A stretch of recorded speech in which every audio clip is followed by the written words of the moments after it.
Hi, everyone. Welcome to the webinar on Revive. As you must have seen in the chat box, we're just waiting a few minutes for others to join in as well. And we'll get started in a couple of minutes. Thank you.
Yes.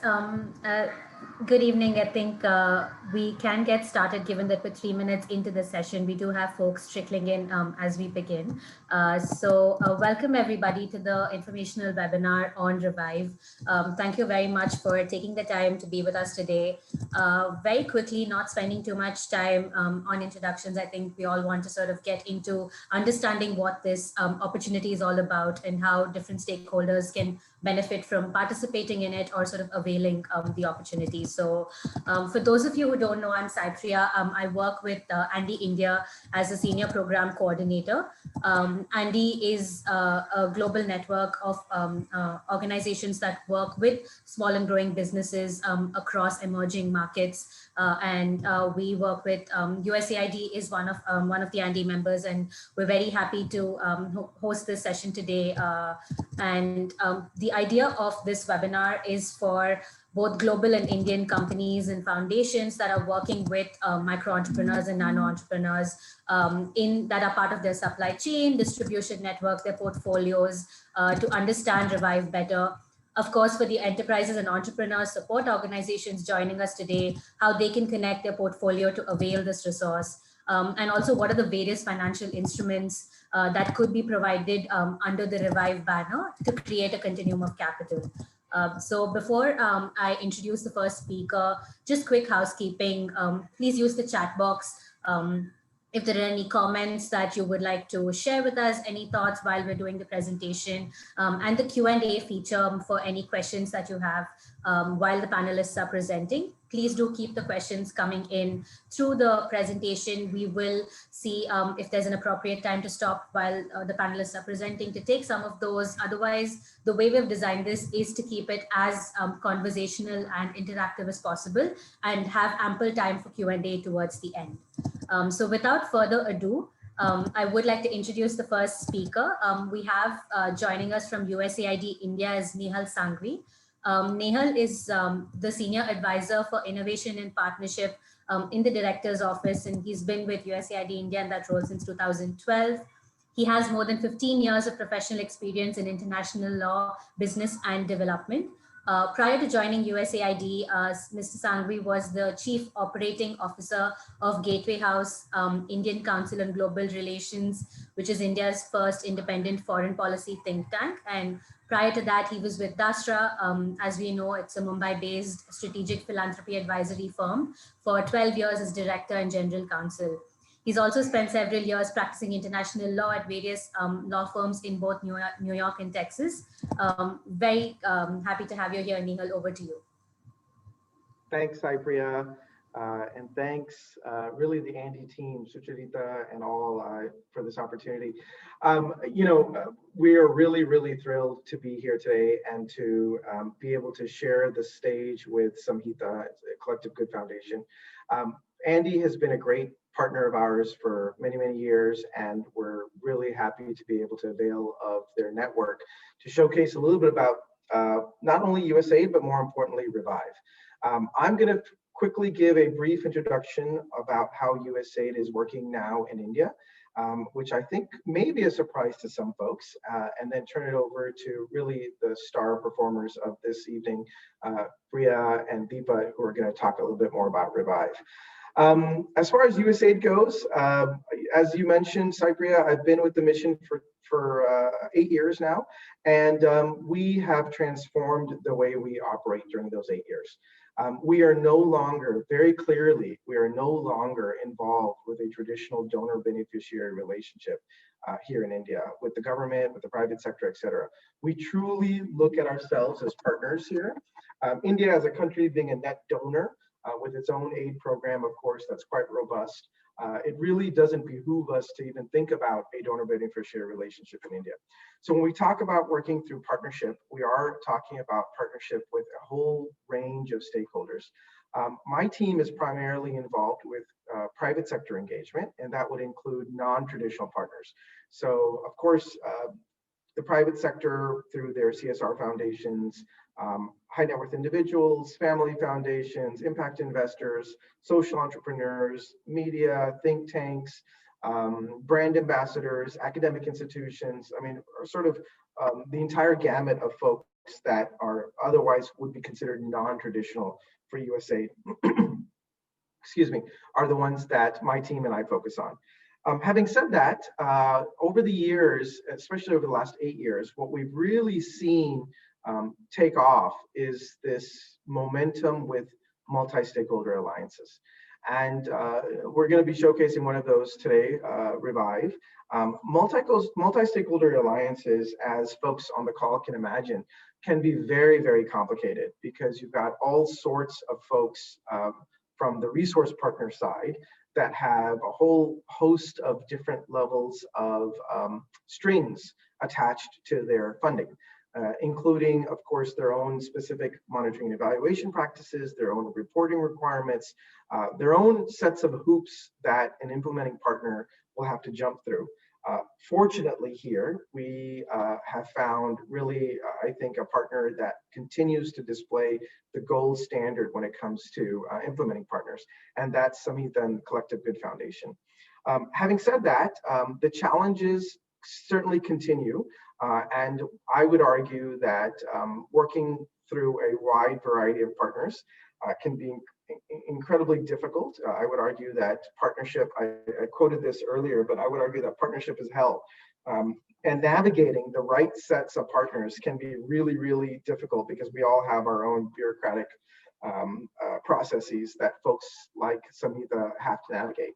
But having said that, I do think there's real value in truly seeing folks work together, collaborating on a particular goal, especially as something as worthy as economic recovery due to the ramifications of COVID-19.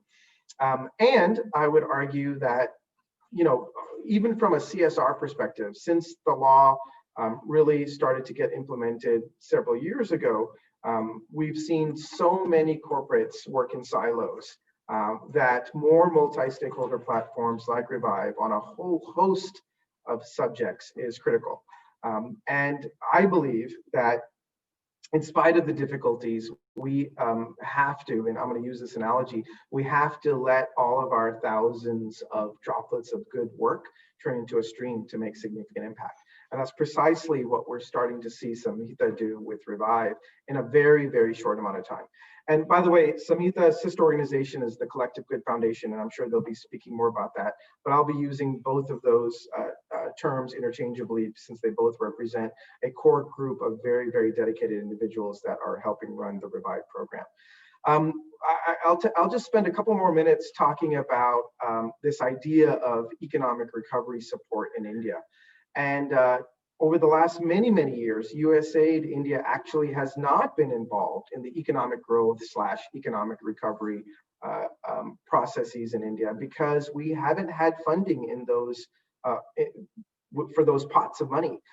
It was determined many years ago by the US Congress that in fact, India's economy was growing quite nicely and there was no need to provide support there. And so our portfolio at USAID India is primarily focused on health, with roughly 75% of our portfolio being health related, especially if you include water and sanitation. And then of course we have programs in clean energy, environment, biodiversity, forestry, early education, some funding for disaster risk reduction, agricultural innovation for export, as well as some funds for women's economic empowerment. And so when COVID hit, there was obviously a massive challenge here in the country and an opportunity for us at USAID to reach back to Washington and say, hey, although we don't have economic growth support funds here, let's unlock some because the situation is dire and we need that. Thankfully, they listened, and after several attempts, they finally relented and were able to find some resources that eventually made their way into Revive. So with that, I'll pause. I'm happy to take questions throughout the entire session. Let me pause and, like I mentioned earlier, turn it over back to you, Cypriya, so you can introduce the true superstars of this evening. Thanks.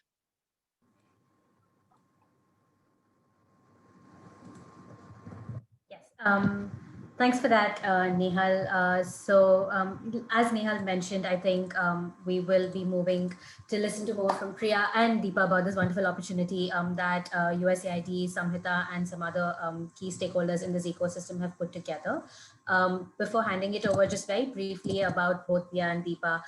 Priya, as we all know, is the founder and CEO of Samhita Social Ventures, a social sector consulting firm that collaborates with companies, government, and social organizations to co-create and implement effective social impact initiatives.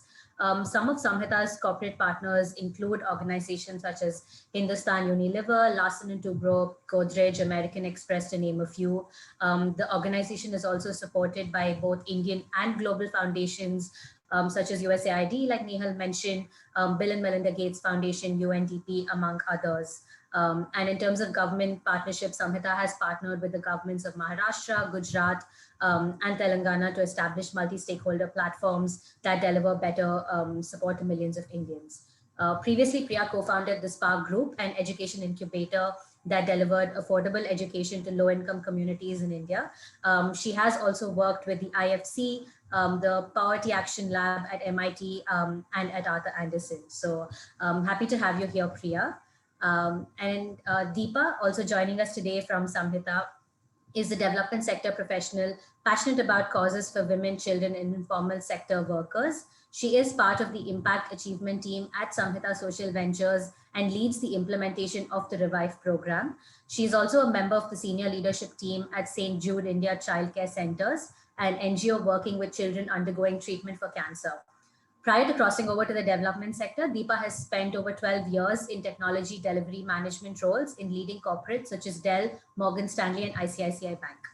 So over to you, Priya and Deepa. Aditi, if you could just share the slides, please. Thanks, Priya, and thank you all for being here. Like Nehal said, I think, the kind of support that we've got from USAID to just reach out to multiple stakeholders within the ecosystem. And we've been amazed at how innovative and supportive his team has been in terms of helping us just stitch together these partnerships. So Revive really is partnership first. And I know that we talk about the pain of collaborating, but really it's been quite a joy. I mean, there's some tough days, but otherwise I think it's been an absolute pleasure for a diverse set of organizations. And we're hoping that some of you could become future partners. Can we go to the next slide? So the genesis of Revive kind of happened right after the lockdown. We knew that, a large number of migrants, of course, but also people within corporate business ecosystems were impacted. And as we spoke to individuals and micro entrepreneurs who bore really the brunt of COVID, simultaneously, we were also talking to corporates and funders to sort of understand what recovery for India as a whole, but particularly vulnerable communities might look like. And particularly given that we work extensively with corporate India, we wanted to try and see how we could create the most amount of difference for people that were part of their larger, let's say, distribution network or supply chain or even CSR ecosystems. Aditi, next slide. So we actually started out doing a direct cash transfer where we reached out to about 33,000 migrants primarily across multiple sectors and geographies. And as we spoke to these individuals, and this was back in April, May, what came out were a few things, right? One is that they were running through their savings very, very quickly, and they did need access to money to get back on their feet. In any case, access to traditional finance was limited. We've all kind of experienced a liquidity crunch, and therefore we needed to make sure that we were going to respond with tools that were relevant for their needs. The second one is really just systemically speaking, particularly nano and micro entrepreneurs just have had a very vulnerable history, right? And we also needed to make sure that they were able to get through the pandemic and then kind of get back on their feet. So we knew that we had to introduce elements that would build more resilience, even in terms of how they operate. The last one was to also ensure that anyone who had lost a job needed to find new sources of employment, which meant that they needed to get reskilled because the sectors that they were currently focused on were not going to hire anytime soon. And across the board, I think women were just significantly more affected as compared to men. So we also, from the very beginning, wanted to co-create solutions that would be relevant to everyone, but more specifically would respond to the needs of women a little bit more than men. Next slide. So, even as we looked across industries and sectors, we knew that sort of everyone was going to see a very different path towards recovery. And we wanted to be mindful of the fact that anything and everything that we design should ideally follow the curve of recovery of that particular sector. So it's not a one solution fits all, but a more nuanced approach to looking at different industries. The one thing that we've done since launching Revive, so Revive started out as a 30 crore fund, then became a 50 crore fund with USAID support. We are most likely looking at a 75 to 100 crore fund over the next couple of months. But even within Revive, for example, we're looking at an infrastructure industry alliance. Most likely, we will also look at small retailers, which are small kirana stores and or pharmacies. So we want to be deliberate in terms of also choosing cohorts where we can make a meaningful difference at scale and where interventions are really designed based on the specific nuances of that particular sector and particularly sort of vulnerable communities and MSMEs within it. Next slide.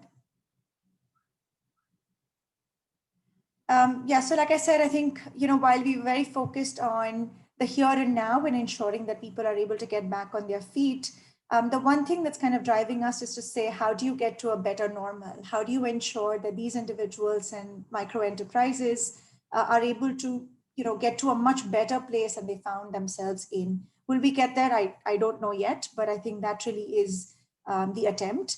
Part of the reason that we've chosen to partner with literally best-in-class organizations is to make sure that whatever we do, we're able to respond to on-the-ground needs both here and now, as well as all of our solutions are sustainable over the long term and are highly scalable as we move forward. Next slide. So Revive, like I said, was sort of founded by USAID, Omidyar Network, and MSDF. Sorry, if you can go, yeah. And I mean, these are sort of the core funders. We've partnered with a range of companies, and Deepa will talk through some of them. Broadly, really two kinds of companies that are supporting vulnerable communities, as well as companies that are more invested in supporting the revival of specific stakeholders within their business ecosystem. In terms of implementation partners, and that list is growing, and we'd very much like to talk to some or all of you after this to see how this might support some of your work. But broadly, we have two kinds of partners. We have NBFC partners, and today we are working with Super Money, particularly to respond to urban cohorts, Avanti for rural cohorts, and are looking for additional NBFC partners to reach out to specific communities with specific instruments. And we're also collaborating with Seva, Ambuja Cement Foundation, Prathamriti, a whole bunch of NGOs. And again, co-creating programs based on what they think is best and in ways that it builds on some of their existing models. Everything that we do is really guided by experts. And so USAID and a lot of their team members, regularly provide guidance in terms of how all of this is coming together. In addition to that, Arun Myra and several others really are experts who are guiding both the direction, but also the specific interventions. Next slide. Deepa, do you want to take this on? So, picking up from here, so the various interventions that we have designed, I think the attempt has been all along to ensure that the beneficiaries on the ground, the community members, they are able to come back on their feet. They are able to see a revival of their businesses, the entrepreneurship venture that they have been part of. And with that specifically in mind, so providing access to capital in this time of need, I think that was a complete need. And the traditional sources of capital were obviously, kind of out of bounds because of the kind of rates of interest that we were seeing. And hence there was a need to provide affordable and accessible capital. So that is one of the primary basic planks on which the Revive program is built. Providing business training to some of the entrepreneurs, I think that also becomes extremely important, in terms of how do you use better accounting techniques, how do you actually do better bookkeeping and marketing, and that actually helps in the current COVID times to expand your business and to actually do well and improve the efficiency of your processes. So this is something which we specifically focus on for the micro entrepreneurs.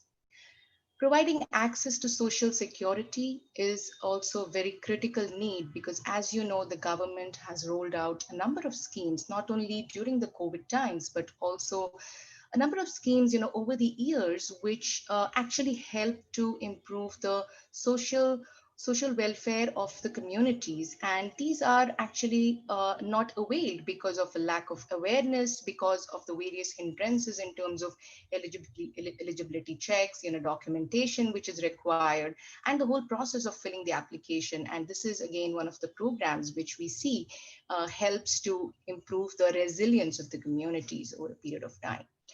Upskilling and reskilling the workers.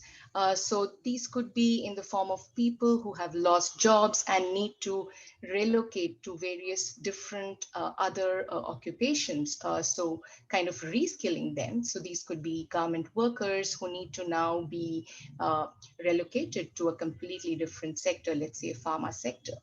Or these could be carpenters, who really need to be upskilled and be able to look into various different kinds of projects, hardware engineering, etc. So these are various different interventions. Can we move on to the next slide?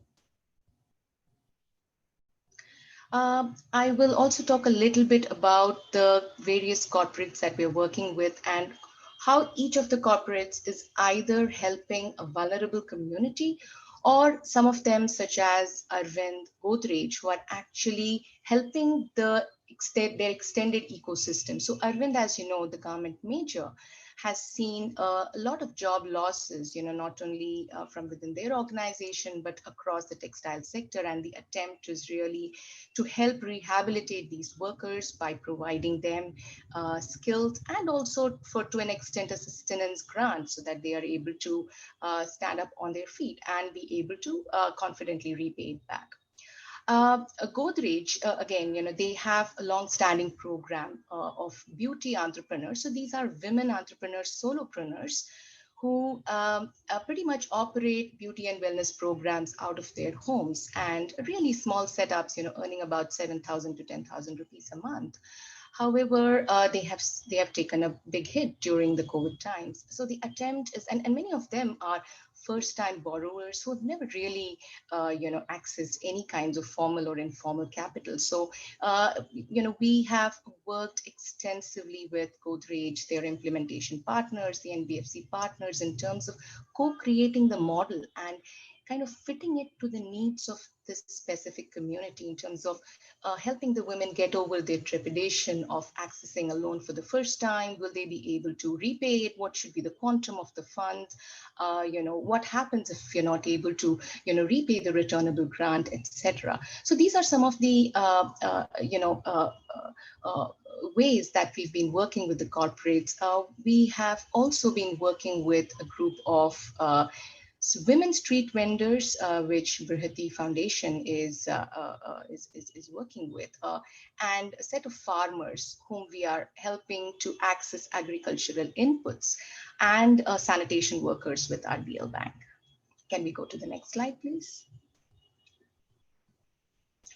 Priya, would you want to step in here? Sure. So like I mentioned briefly, we're looking at blended finance continuum. And so there are 3 or 4 different products that we're looking at. One is a simple grant, but we're hoping to use the grant in more sort of clever and interesting ways. There's a returnable grant, which really acts like a zero interest loan. The only difference is that there is no legal obligation to repay. Now, it was designed for a few reasons. One, we knew that these cohorts that we were reaching out to were vulnerable, and therefore we didn't want to create an interest burden. And yet we needed to give them access to capital that they could use wisely and hopefully return back. I mean, if you think about the individuals we're supporting, they didn't really need our charity, right? They were fine. They were all hardworking people who kept a full-time job.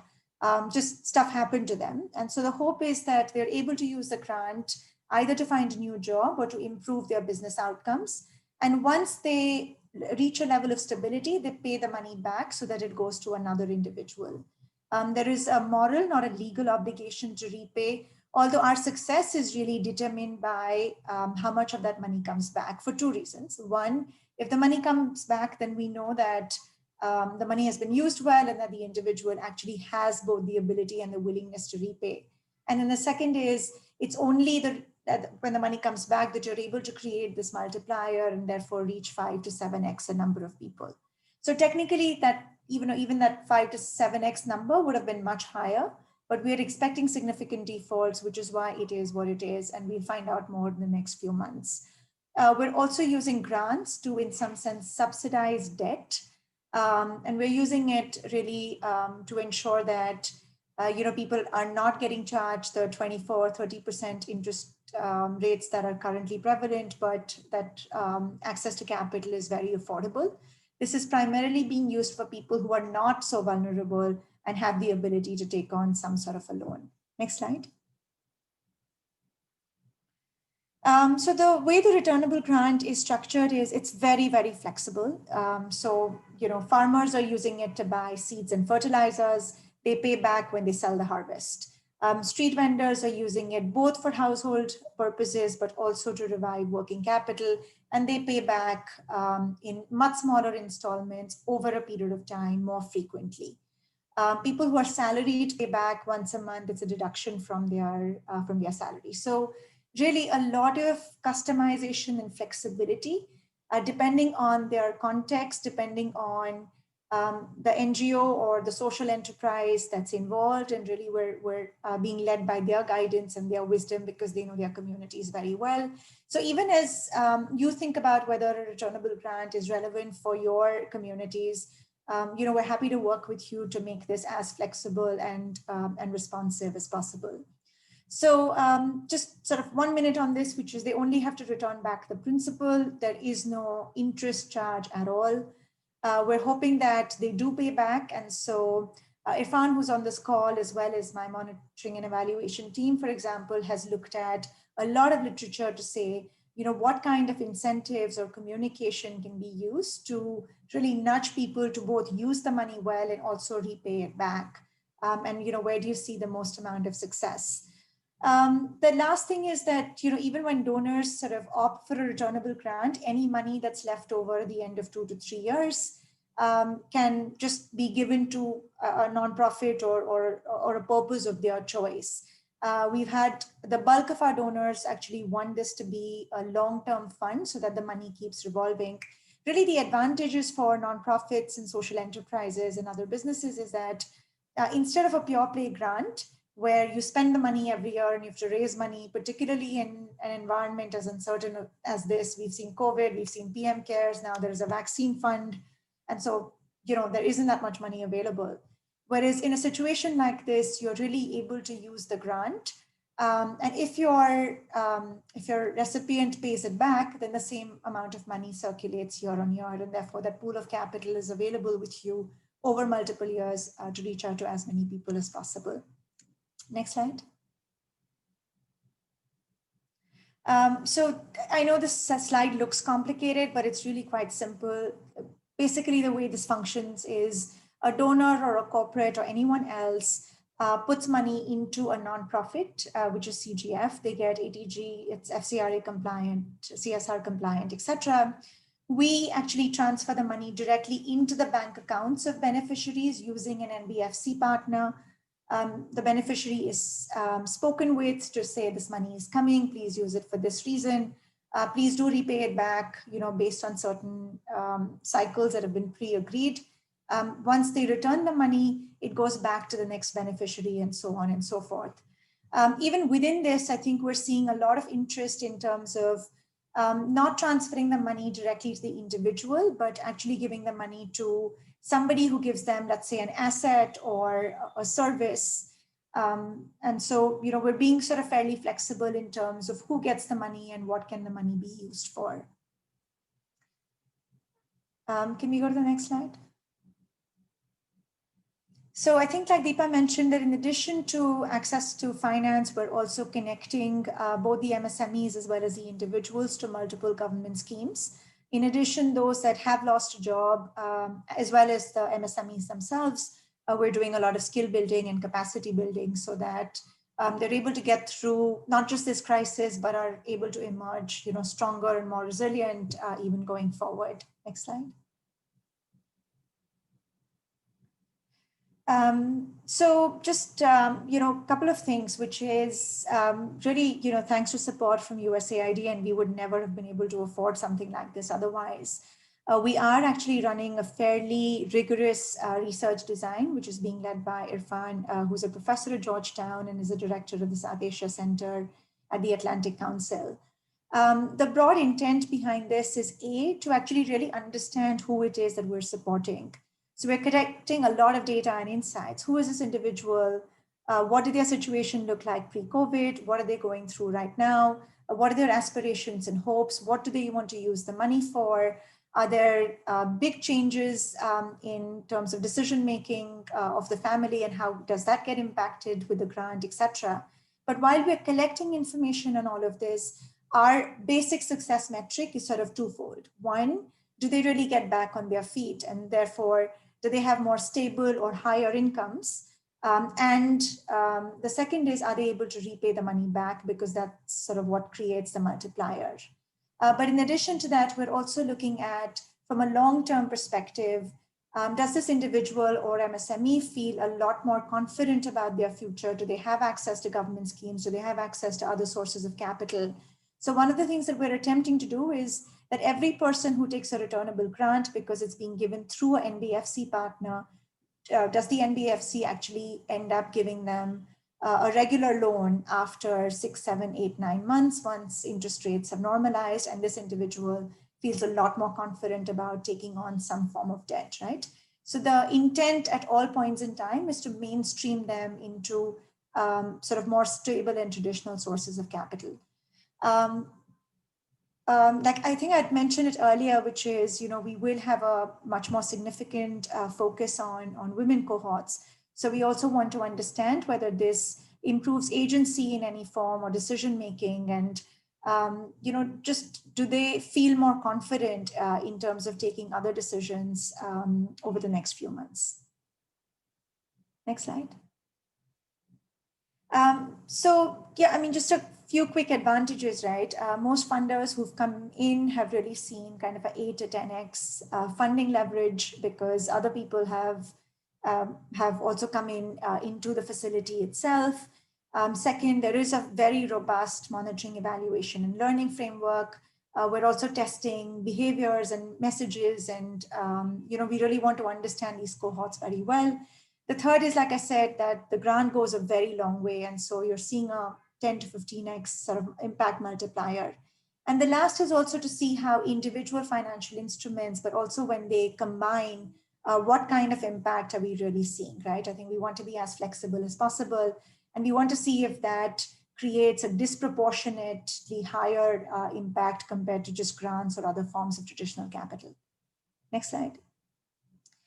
From a corporate perspective, I think the companies that have come in, and there have been a large number of them, I think part of the reason that they've committed support right now is because A, we're able to customize it to their factory workers and contract laborers and sort of MSMEs that are a part of their supply chain. It also helps them really build more robust and long-term relationships with these individuals who are critical even for the corporate themselves. Everything that we are doing is fully CSR compliant.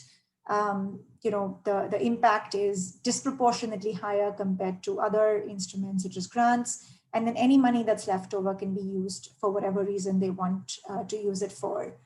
And then the last is we weren't expecting this, but initially we had companies coming in and supporting, a few tens of lakhs. And now we're seeing 8, 10, 15 crores of commitments where corporates are saying, not only will we put a very significant amount of our money on the table, but we will evangelize this with everyone in our network. So for example, we have, a couple of corporates who are actually going to go and bring other peers within the industry or people that they influence to come in and put together a consortium to be able to support a much higher number of people than they normally would have, right? And these collaborations have come together sort of fairly seamlessly. Next slide, and Deepa, if you want to take it on. Yes, surely.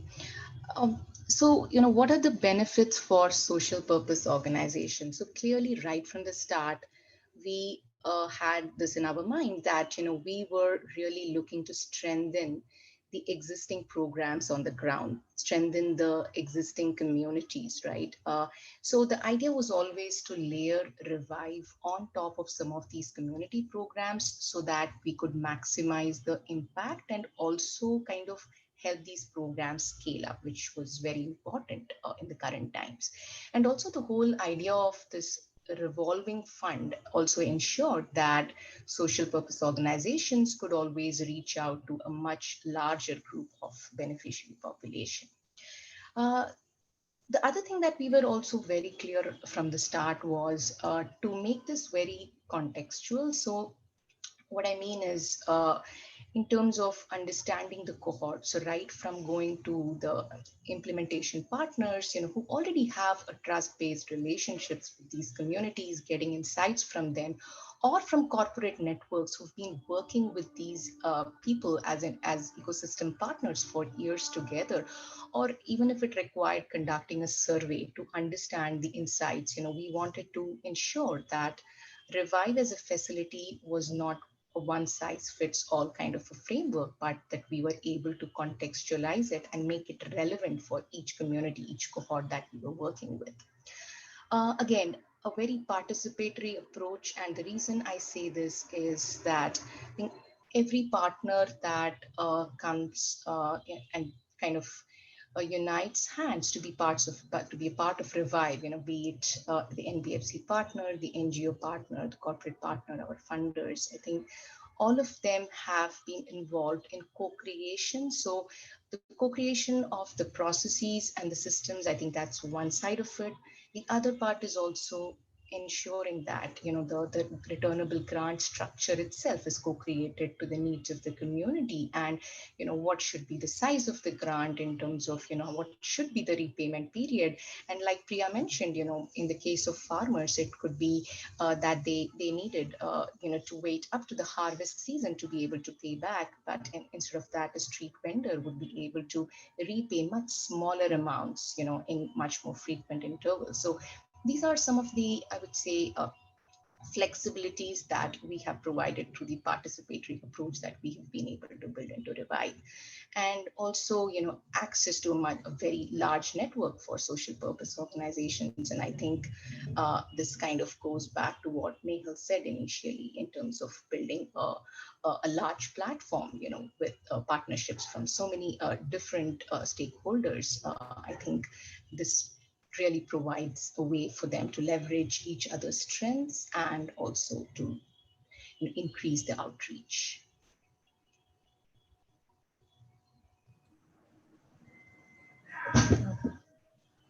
Thanks for that, Priya and Deepa, for the very insightful discussion and presentation on Revive. We do have quite a few questions coming in, both through chat and through the Q&A. So if I may just get started, I think Siddharth has a question. Would be great to understand the average interest rates at which lending is done through the program, and in general, if you're largely seeing micro, small, or medium enterprises opt for such facilities. So Priya or Deepa, both if anyone can take that. Yeah, Absolutely. so I can take. Go ahead. Sorry, Priya. go ahead. So in terms of average interest rates, I think most lenders right now are doing somewhere between 18 to 24. What we have the ability to do is to bring it down to maybe 4 to 5%. So I mean that's really sort of where we are getting to. In general, I think we have a disproportionate focus on nano and micro enterprises, just because even our grant sizes are somewhere between 5 to 10,000, right up to maybe 2.5 lakhs for micro enterprise. So it needs to be an amount that still makes a material difference to them, and therefore we're typically focused on smaller ones. I think Deepa mentioned this, which is, for example, we're looking at farmer producer organizations, we're looking at kirana stores, people who run sort of chemist shops, but we're sort of fairly open, and some of this is really being co-created with a larger corporate or then SME or other partner, and we're willing to be very flexible. Sure. Deepa, do you have anything to add to that before we move on to the next question? No, I think pretty much what Priya said, so we have like a continuum of capital that we've built in, and something like a returnable grant, really the idea is not to have a rate of interest at all, right? So these are the most vulnerable of the communities, and hence they probably, in terms of repayment, they are able to just repay the principal back, and hence the idea of the returnable grant. And for more, I would say, communities such as micro enterprises, the low cost loan structures that we try to create with really low interest rates, much lower than what market currently provides. So these are the various different, I would say, financial products that we have tried to create. Sure. Thanks for that. I think Ajay Kumar had a question, and both of you briefly addressed this as well, but just if you had any quick comments on, have you identified the segments and what are the ticket sizes planned? I know Priya briefly spoke about the ticket sizes, but yeah, before we move on, if you had anything to add to that. Yeah, I can take that. The various segments, and like we said before, the idea is to really tailor make the solution to the needs of the community. Right now, we are working with really small entrepreneurs, solo entrepreneurs. These could be beauty entrepreneurs, like I spoke about, street vendors, people who sell vegetables, plastic items, etc. on the roadside. We are also working with groups of farmers. We're working with some of the extended corporate ecosystems. These could be plumbers, carpenters, and whole host of such ecosystem network partners. Kirana stores. These are opportunities that we are exploring. So absolutely, various. I would say many of them are really small solo entrepreneurs. All right, thanks for that. So we have two questions that I'm going to put to both you and Deepa together from Vanita and Aarti. So Vanita asks, are you looking to onboard more nonprofits or nonprofit coalitions to outreach their communities with the products that Revive is offering? As well as a question from Aarti in terms of what sort of partnerships the Alliance is looking for and what would the process be to sort of go about that? So I will just start off by saying that, yes, absolutely, Revive is a platform which is constantly evolving and growing, and we are constantly looking out for, newer opportunities where we will be able to service the communities. Priya, do you want to add your thoughts? Yeah, so we're not just restricted to nonprofits, so happy to work with any kind of organization. Second, broadly, I think, good partnerships are one where they are focused on individuals or nano enterprises. We're sort of agnostic in terms of the sector. So there's a conversation happening right now with looking at the clean energy ecosystem, just given, the ability for social enterprises to create livelihood opportunities for lots of, nano self-employed kinds of sort of individuals or enterprises. So, I mean, happy to co-create it with, whoever has access or strong relationships with these individuals or MSMEs. The second is where they've traditionally used a grant or some other mechanism and are open to co-creating new solutions. And then third, obviously, I think they will become part of the MEL process. And so whatever data insights we generate collectively should ideally be used by this partner to improve their own operations. And then we also want to back that up with as much advocacy and sort of other partnerships that we can do with this partner through the ecosystem. I mean, our success is entirely dependent on our partners and their cohort's ability to succeed. So, we really want to be enablers in that process. All right, we do have quite a few questions in terms of how are the organizations going to be identified, what the turnaround time would be for the dispersal. So if you could shed some light on that.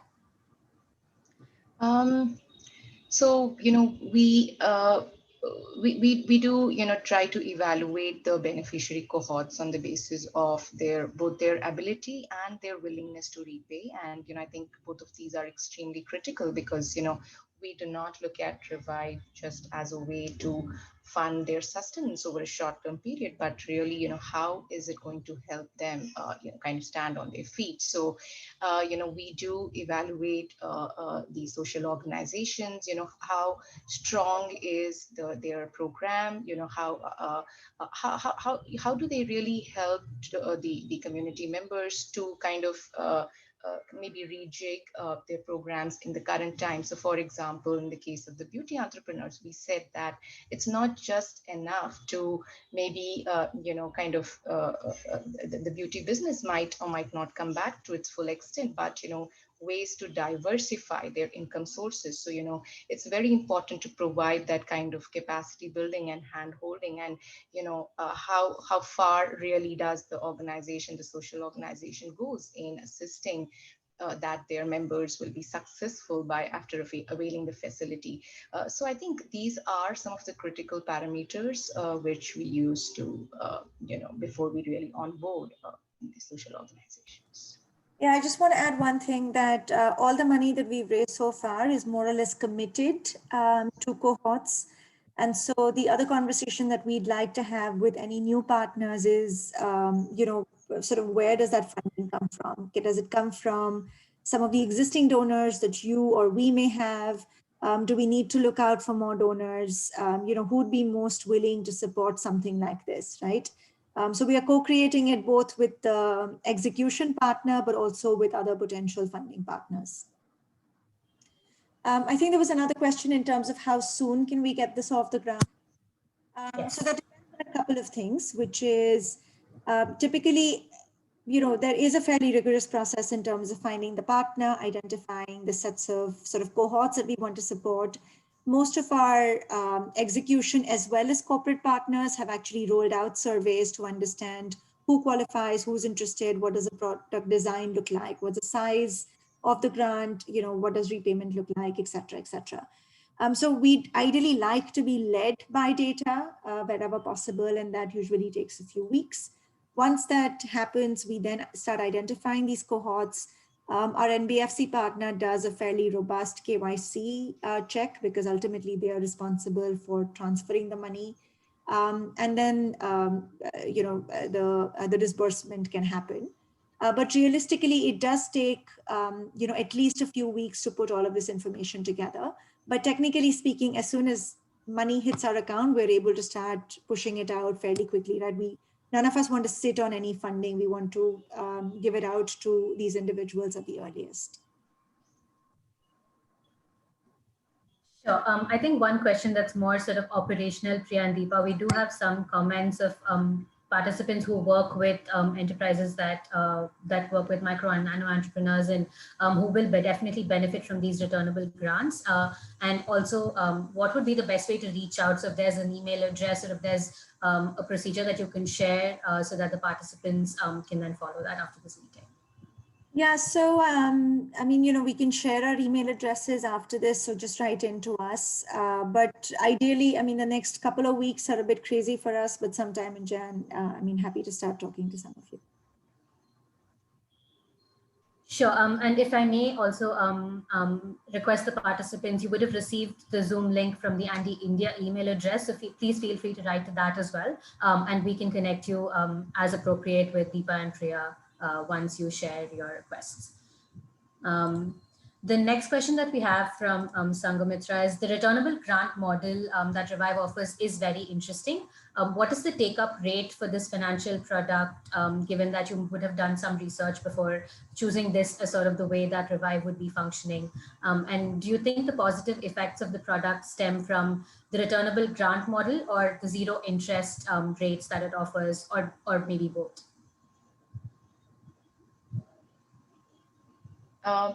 So I think it's really, mix of the two. And I think in terms of the take-up rate, I think like we mentioned before, today there is absolutely a need for, affordable capital in the market, right? And I think the returnable grant plugs that whole, so these are not, people who probably just require a one-time grant, because, these are people, like Priya mentioned, hardworking people who probably just require that shot in the arm to kind of help to revive themselves, right? So I think the idea is really to provide that to, kind of fix that missing part, which is neither a grant nor a loan, so to say. So I think in terms of the take up, we have seen a lot of interest, absolutely.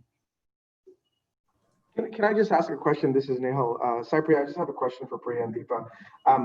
My understanding also is that this is probably the largest returnable grant experiment ever attempted in India.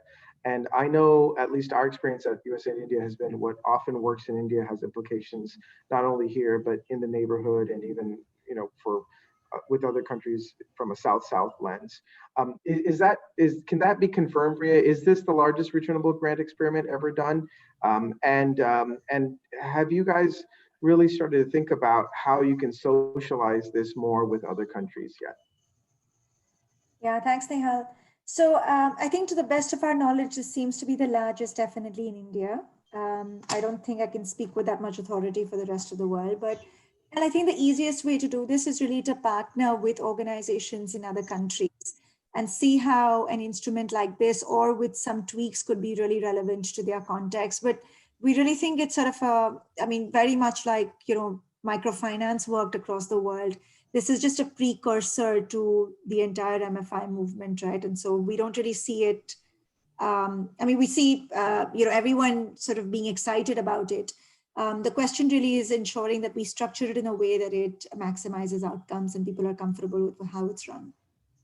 Great. And I know I've already spoken to you about presenting to some of my colleagues that sit in Afghanistan, and I'm hoping you're also available to present to some of my colleagues next week that sit in Bangladesh, because both sets of missions are also interested in hearing more.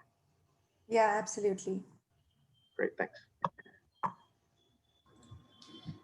Thanks, Nihal. So I think we are closing in on time. So maybe we take two more questions, and I will compile all of these questions that we've gotten from the participants and get them answered from the panelists if we're running out of time, and send that across in a post-event follow-up email. So this question's from Nelson.